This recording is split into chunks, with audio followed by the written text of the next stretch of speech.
Hello दोस्तों, स्वागत है आपका अपने चैनल एग्जाम जोन पे। तो फिर से मैं हाजिर हूँ 27 फरवरी 2021 के इंपॉर्टेंट इवेंट्स के साथ। देखिए, आज के बाद संडे को हमारा वीडियो नहीं आएगा, तो संडे को हम लोग क्या करेंगे, वीकली रिवीजन करेंगे, साथ ही साथ टेस्ट सीरीज सॉल्व करेंगे इन वीकली पीडीएफ्स की या फिर वीडियोस की। और उसके बाद मंथली करंट अफेयर्स हमें कवर ही करना रहता है, तो संडेज को अब हमारा वीडियो नहीं आएगा।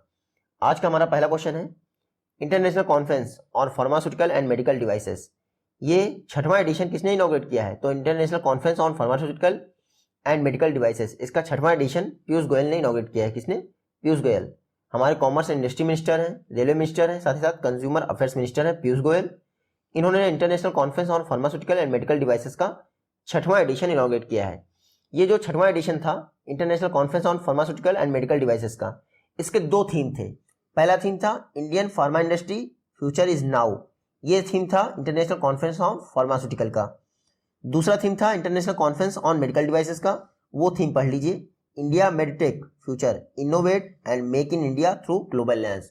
तो दो थीम थे इस 6वीं India international conference on pharmaceutical and medical devices के। इसको ऑर्गेनाइज कौन करता है? तो डिपार्टमेंट ऑफ फार्मास्यूटिकल फिक्की के साथ मिलकर इसको ऑर्गेनाइज करता है। फिक्की की बात करें तो 1927 में स्थापना हुई थी महात्मा गांधी जी के कहने पर। जीडी बिरला और पुरुषोत्तम दास ठाकुर ने स्थापना की थी। और सेक्रेटरी जनरल कौन है फिक्की के? दिलीप चेनॉय। नेक्स्ट क्वेश्चन है, दुष्यंत चौटाला, इनको दोबारा से table tennis federation of India का प्रेसिडेंट अपॉइंट कर दिया गया है। आपको पता ना कितने वर्षों के लिए ये table tennis federation of India के प्रेसिडेंट बने हैं? तो दुष्यंत चौटाला अगले 4 वर्षों के लिए फिर से table tennis federation of India के प्रेसिडेंट बन गए हैं। ये हैं दुष्यंत चौटाला। कभी मुझे नहीं लगता इन्होंने टेबल टेनिस खेला होगा, लेकिन पॉलिटिशियन है इसलिए table tennis federation of India के वापस से प्रेसिडेंट बन गए हैं। ये इस समय हरियाणा के डिप्टी चीफ मिनिस्टर भी बने हैं। इससे पहले फर्स्ट टाइम ये table tennis federation of India के चेयरपर्सन कौन बने थे? तो प्रेसिडेंट बने थे 2017 में। अब वापस से Dushyant Chautala table tennis federation of India के प्रेसिडेंट बन गए हैं। ये table tennis federation of India के यंगेस्ट प्रेसिडेंट भी हैं, इतना याद रखिएगा। Table tennis federation of India 1926 में स्थापना हुई थी। सेक्रेटरी कौन है? एमपी सिंह। और प्रेसिडेंट कौन बन गए हैं? दुष्यंत चौटाला। नेक्स्ट क्वेश्चन है, मूडीज के रिवाइज्ड एस्टिमेट के अनुसार फाइनेंशियल ईयर 21 के दौरान इंडिया की जीडीपी ग्रोथ रेट क्या रहेगी? तो फाइनेंशियल ईयर 21 यानी कि जो मार्च को समाप्त हो रहा है, उस दौरान इंडिया की जीडीपी ग्रोथ रेट -7% रहेगी। कितनी? 7%। अगर आसान भाषा में कहें तो मूडीज ने कहा है कि इंडिया की जीडीपी 7% कॉन्ट्रैक्ट कर जाएगी फाइनेंशियल ईयर 21 के लास्ट में। हालांकि जो नेक्स्ट ईयर आ रहा है उसके लिए मूडीज ने कहा है कि इंडिया की जीडीपी ग्रोथ रेट 13.7% रहेगी पॉजिटिव की। तो जो जा रहा है उसके लिए -7% मूडीज ने बोला है, और जो आ रहा है नया वर्ष उसके लिए 13.7% बोला है। मूडीज की बात करते हैं तो 1909 में स्थापना हुई थी। हेडक्वार्टर सबकी तरह इसका भी न्यूयॉर्क में है। और सीईओ कौन है मूडीज के? Raymond W McDaniel. Next question है, इंडिया, फ्रांस, ऑस्ट्रेलिया तीनों के बीच में ट्राइलेटरल डायलॉग का फर्स्ट एडिशन किस वर्ष ऑर्गेनाइज किया गया था? तो इंडिया, फ्रांस, ऑस्ट्रेलिया तीनों के बीच में ट्राइलेटरल डायलॉग 2020 में ऑर्गेनाइज किया गया था पहली बार। चर्चा में इसलिए है क्योंकि रिसेंटली इसका सेकंड एडिशन ऑर्गेनाइज किया गया है इंडिया, फ्रांस एंड ऑस्ट्रेलिया के बीच में। तो इंडिया, फ्रांस एंड ऑस्ट्रेलिया के बीच में जो ट्राइलेटरल डायलॉग होता है उसका सेकंड एडिशन रिसेंटली ऑर्गेनाइज किया गया है। जो मिनिस्ट्री ऑफ एक्सटर्नल अफेयर्स के सीनियर ऑफिसर्स हैं वो इसमें पार्टिसिपेट करते हैं। First India, France, Australia trilateral dialogue कब ऑर्गेनाइज हुआ था? सितंबर 2020 में, इतना याद रखिएगा। नेक्स्ट क्वेश्चन देखते हैं, BRICS finance and central bank deputies की जो मीटिंग है उसको किसने होस्ट किया है? तो BRICS finance and central banks deputies की मीटिंग को इंडिया ने होस्ट किया है। किसने? इंडिया ने। देखिए, इस तरह की पहली मीटिंग है जो ब्रिक्स फिनेंशियल कॉर्पोरेशन पर आधारित है और इसको होस्ट किया है इंडिया ने। ब्रिक्स फिनेंशियल कॉर्पोरेशन के लिए जो मीटिंग है 2021 के लिए इंडिया उसका चेयरपर्सन है, तो इसीलिए इंडिया ने meeting of BRICS finance and central bank deputies को भी होस्ट किया है। इस मीटिंग के को चेयरपर्सन कौन रहे? क्योंकि इंडिया चेयरपर्सन है तो 2 लोग इसके चेयरपर्सन रहे हैं। एक तरुण बजाज है, सेक्रेटरी ऑफ इकोनॉमिक अफेयर्स, दूसरे आरबीआई के deputy governor doctor Michael Patra, क्योंकि मीटिंग का नाम आप जानते ही हैं, BRICS finance and central bank deputies. तो 2 प्रेसिडेंट होने या फिर चेयरपर्सन होने जरूरी हैं। ब्रिक्स की बात करें तो ओरिजिनली जब ब्रिक्स की स्थापना हुई थी तो 4 कंट्रीज इसकी मेंबर थी। 2009 में इसकी स्थापना हुई थी, बाद में साउथ अफ्रीका इसमें ऐड हो गया 2010 में। नेक्स्ट क्वेश्चन है, WHO के कोवैक्स इनिशिएटिव के तहत फ्री कोविड-19 वैक्सीन रिसीव करने वाला वर्ल्ड का पहला कंट्री कौन बन गया है? तो फ्री कोविड-19 वैक्सीन पाने वाला वर्ल्ड का पहला कंट्री बन गया है घाना। कौन बन गया है? घाना। अफ्रीका का एक देश है घाना, जो कि कोवैक्स इनिशिएटिव के तहत फ्री कोविड वैक्सीन पाने वाला वर्ल्ड का पहला कंट्री बन गया है। आपको पता है कोवैक्स इनिशिएटिव मिनिमल कॉस्ट पे कोविड वैक्सीन प्रोवाइड करने के लिए इनिशिएटिव लॉन्च किया गया था। WHO, गावी और कई सारी संस्थाओं ने मिलकर लॉन्च किया था कोवैक्स इनिशिएटिव। तो कोवैक्स इनिशिएटिव के तहत फ्री वैक्सीन पाने वाला वर्ल्ड का पहला कंट्री कौन बन गया है? घाना, याद रखिएगा। और किसने दिया है? WHO ने। WHO की बात कर लेते हैं। 7 अप्रैल 1948 में स्थापना हुई थी। हेडक्वार्टर जिनीवा में है। और डीजी कौन है इसके? टेड्रोस एडहेनम, जो कि इथियोपिया से बिलोंग करते हैं। WHO की डेप्यूटी डायरेक्टर जनरल कौन है? सौम्या स्वामीनाथन, चेन्नई से बिलोंग करती है, याद रखिएगा। नेक्स्ट क्वेश्चन है, रिसेंटली किस पेमेंट बैंक को RBI एक्ट 1934 के सेकेंड शेड्यूल में शामिल कर लिया गया है? तो रिसेंटली फिनो पेमेंट बैंक को RBI एक्ट 1934 के सेकेंड शेड्यूल में शामिल कर लिया गया है। ये देख लीजिए, सेकेंड शेड्यूल। आपको पता है जो शेड्यूल कमर्शियल बैंक्स होती हैं वो RBI एक्ट 1934 की सेकेंड शेड्यूल में ही लिस्ट होती हैं, और अब फिनो पेमेंट बैंक को भी RBI एक्ट की सेकेंड शेड्यूल में लिस्ट कर लिया गया है। इससे क्या होगा, जो आपकी फिनो पेमेंट बैंक है उसको भी बैंकों की तरह LAF लिक्विडिटी एडजस्टमेंट फैसिलिटी को मेंटेन करना पड़ेगा। साथ ही साथ इसकी विंडो भी मिल जाएगी RBI के थ्रू। फिनो पेमेंट बैंक की बात करें 2006 में स्थापना हुई थी, हेडक्वार्टर मुंबई में है, और ऋषि गुप्ता फिनो पेमेंट बैंक के CEO हैं। जब पेमेंट बैंक का नाम आए तो याद रखिएगा ये लोन नहीं दे सकती हैं और क्रेडिट कार्ड भी इशू नहीं कर सकती हैं। तीसरा फाउंडेशन ये है कि ये मैक्सिमम 1 लाख तक का ही सेविंग डिपॉजिट ले सकती हैं। सेविंग डिपॉजिट की बात की जा रही है, FD की बात नहीं की जा रही है। इंडिया की फर्स्ट पेमेंट बैंक कौन थी? तो Airtel payment bank. Next question है, एशिया का बिगेस्ट कैटल पार्क किस इंडियन स्टेट में इनॉग्रेट किया गया है? तो एशिया का सबसे बड़ा कैटल पार्क तमिलनाडु में इनॉग्रेट किया गया है। कहाँ पे? तमिलनाडु में। जो तमिलनाडु के चीफ मिनिस्टर हैं E.K. पलानीस्वामी, इन्होंने एशिया के सबसे बड़े कैटल पार्क का इनॉग्रेशन किया है तमिलनाडु में। कहाँ पे? तो सालेम डिस्ट्रिक्ट में। नाम क्या है? Advanced institute for integrated research on live stock and animal sciences. तो ये एशिया का बिगेस्ट कैटल पार्क है जिसको सालेम डिस्ट्रिक्ट यानी तमिलनाडु में इनॉग्रेट किया है E.K. पलानीस्वामी ने। टोटल कॉस्ट कितनी आई है? तो 1023 करोड़ टोटल कॉस्ट आई है। उसके अलावा तमिलनाडु के ही सालेम डिस्ट्रिक्ट में E.K. पलानीस्वामी ने फ्रोजन सीमेन स्टेशन का भी इनॉग्रेशन किया है। तो दोनों याद रखिएगा, एशिया का बिगेस्ट कैटल पार्क, साथ ही साथ frozen semen station Salem district में किसने इनॉग्रेट किया है? E.K. पलानीस्वामी। तमिलनाडु क्यों चर्चा में है? क्योंकि फ्लिपकार्ट ने स्मॉल स्केल बिजनेसेस को बूस्ट करने के लिए तमिलनाडु गवर्नमेंट के साथ पार्टनरशिप की है। इतना याद रखिएगा, लकड़ी के खिलौनों के लिए फ्लिपकार्ट ने महाराष्ट्र के साथ, और स्मॉल स्केल बिजनेसेस को बूस्ट करने के लिए फ्लिपकार्ट ने तमिलनाडु के साथ पार्टनरशिप की है। और याद रखिएगा, मेघमलई टाइगर रिजर्व इंडिया का 51वां टाइगर रिजर्व बन गया है। हालांकि ये तमिलनाडु में है और तमिलनाडु का 5वां टाइगर रिजर्व बना है। नेक्स्ट क्वेश्चन है, सेंट्रल गवर्नमेंट द्वारा किस आर्टिकल के तहत प्रेसिडेंट रूल यानी राष्ट्रपति शासन लगाया जाता है? तो संविधान के आर्टिकल 356 के तहत राष्ट्रपति शासन लगाया जाता है, और आर्टिकल 352 के तहत आपातकाल घोषित किया जाता है यानी इमरजेंसी। रिसेंटली पुदुचेरी में आपको पता ही है बहुमत चला गया है। N नारायणसामी की यहाँ पे सरकार थी, कांग्रेस की गवर्नमेंट, बहुमत चला गया है। पहले यहाँ की LG को हटाया गया, किरण बेदी थी, बाद में यहाँ की सरकार का बहुमत चला गया, तो अंततः पुदुचेरी में प्रेसिडेंट रूल लग गया है। किसने रिकमेंड किया है? इस समय जो तेलंगाना की गवर्नर है तमिलसाई सौंदरराजन, उनको पुदुचेरी की LG का एडिशनल चार्ज दिया गया है, तो उनके रिकमेंडेशन पर ही पुदुचेरी में ये क्या लगाया गया है? प्रेसिडेंट रूल लगाया गया है। पहली बार नहीं लगाया गया है, इससे पहले 1991 में पुदुचेरी में राष्ट्रपति शासन लगा था। बात करते हैं राष्ट्रपति शासन की, तो आर्टिकल 356 के तहत राष्ट्रपति शासन लगता है। इससे पहले जो आर्टिकल 352 है उसके तहत आपातकाल लगता है, और आर्टिकल 360 के तहत वित्तीय आपातकाल लगता है। वित्तीय का आपातकाल अभी तक कंट्री में कभी नहीं लगा है, लेकिन जो आपका आपातकाल है वो एक बार लग चुका है, इंदिरा गांधी जी ने लगाया था। नेक्स्ट क्वेश्चन है, इराकली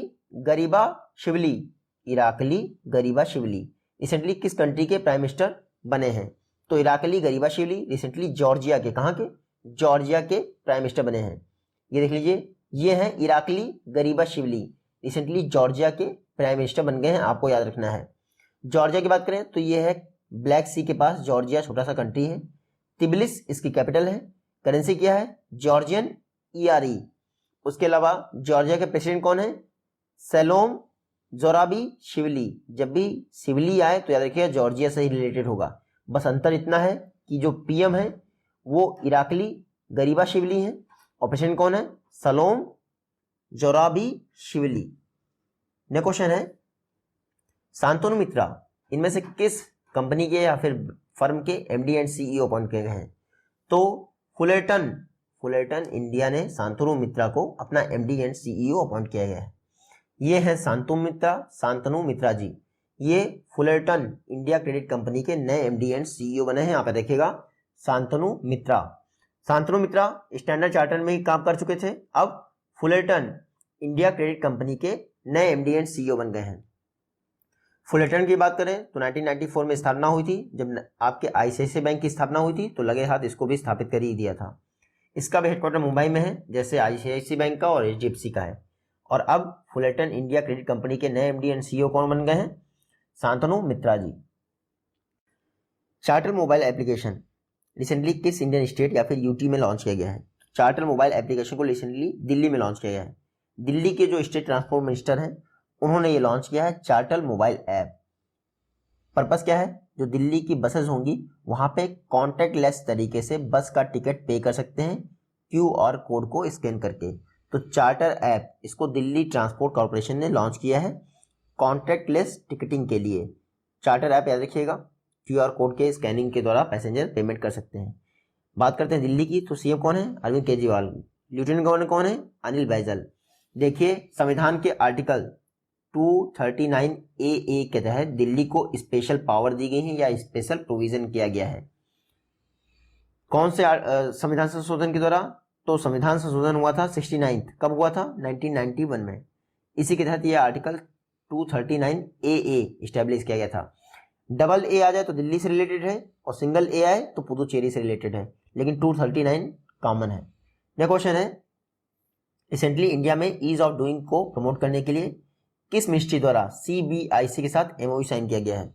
तो मिनिस्ट्री ऑफ कॉर्पोरेट अफेयर्स ने सीबीआईसी के साथ एक मेमोरेंडम ऑफ अंडरस्टैंडिंग साइन किया है ईज ऑफ डूइंग बिजनेस को इनहांस करने के लिए। देख लीजिए, मिनिस्ट्री ऑफ कॉर्पोरेट अफेयर्स ने CBIC central board of indirect taxes and custom के साथ एक एमओयू साइन किया है इंडिया में ईज ऑफ डूइंग बिजनेस को प्रमोट करने के लिए।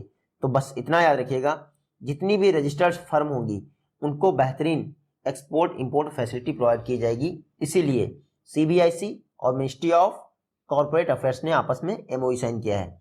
सीबीआईसी की बात कर लेते हैं, central board of indirect taxes and custom. 1 जनवरी 1964 इसकी स्थापना हुई थी। चेयरपर्सन कौन है? एम अजीत कुमार। हालांकि जो स्टार्टिंग में customs and central excise department बनना था वो 1855 में बना था। हालांकि अब सीबीआईसी है और इसका नाम 2019 में ही चेंज किया गया है सीबीआईसी। पहले इसका नाम था central board of indirect taxes, लेकिन अब इंडायरेक्ट टैक्सेस एंड कस्टम भी ऐड हो गया। नेक्स्ट क्वेश्चन है 1 से लेकर 3 मार्च 2021 को ग्लोबल बायो इंडिया समिट का कौन सा एडिशन ऑर्गेनाइज होगा? तो अपकमिंग सेकेंड एडिशन है ग्लोबल बायो इंडिया समिट का, सेकेंड याद रखिएगा। आने वाले समय में ग्लोबल बायो इंडिया समिट का सेकेंड एडिशन ऑर्गेनाइज किया जाएगा डिजिटली। इंडिया का जो बायोटेक्नोलॉजी सेक्टर है वो ग्लोबली काफ़ी ज़्यादा ब्रॉड हो चुका है, तो उसको ध्यान में रखते हुए second global bio India summit को ऑर्गेनाइज किया जाएगा। ये जो ग्लोबल बायो इंडिया समिट है इसका थीम क्या रहेगा? थीम रहेगा ट्रांसफॉर्मिंग लाइफ्स, और टैगलाइन क्या रहेगी इसकी? टैगलाइन रहेगी bio science and bio economy. तो global bio India summit second और एडिशन इसका होने जा रहा है। कई सारी संस्थाएं मिलकर इसको ऑर्गेनाइज कर रही हैं जिसमें CII भी शामिल है। आप थीम याद रखिएगा ट्रांसफॉर्मिंग लाइफ्स, और टैगलाइन क्या है? Bio science and bio economy. Global bio India summit. CII की बात कर लेते हैं तो 1895 में इसकी स्थापना हुई थी। हेडक्वार्टर न्यू दिल्ली में है। CII के प्रेसिडेंट कौन है? उदय कोटक। और DG कौन है? चरणजीत बैनर्जी। तो CII के साथ मिलकर कई सारे लोग ग्लोबल बायो इंडिया समिट को ऑर्गेनाइज करने जा रहे हैं। नेक्स्ट क्वेश्चन है सेकंड खेलो इंडिया विंटर गेम्स जो कि गुलबर्ग में रिसेंटली इनॉग्रेट किए गए हैं। आपको पता है किसने इनॉग्रेट किया? तो प्राइम मिनिस्टर मोदी जी द्वारा सेकंड खेलो इंडिया विंटर गेम्स का इनॉग्रेशन किया गया है गुलमर्ग यानी जम्मू एंड कश्मीर में। ये देख लीजिए, सेकंड खेलो इंडिया विंटर गेम्स गुलमर्ग में इनॉग्रेट किए गए हैं PM मोदी द्वारा। पर्पस क्या है? गेम्स को प्रमोट करना। ये जो खेलो इंडिया विंटर गेम्स हैं ये विंटर गेम्स एसोसिएशन द्वारा ऑर्गेनाइज किए जाते हैं। खेलो India winter games second edition कहाँ हो रहा है? गुलमर्ग कश्मीर में। कल मैंने आपको पढ़ाया था खेलो इंडिया यूनिवर्सिटी गेम, इसका सेकंड एडिशन कहाँ हो रहा है? तो कर्नाटक में हो रहा है। तो खेलो इंडिया विंटर गेम्स इसका भी सेकंड एडिशन है और खेलो इंडिया यूनिवर्सिटी गेम्स इसका भी सेकंड एडिशन है। बस अंतर इतना है कि ये हो रहा है जम्मू कश्मीर में और वो हो रहा है कर्नाटक में।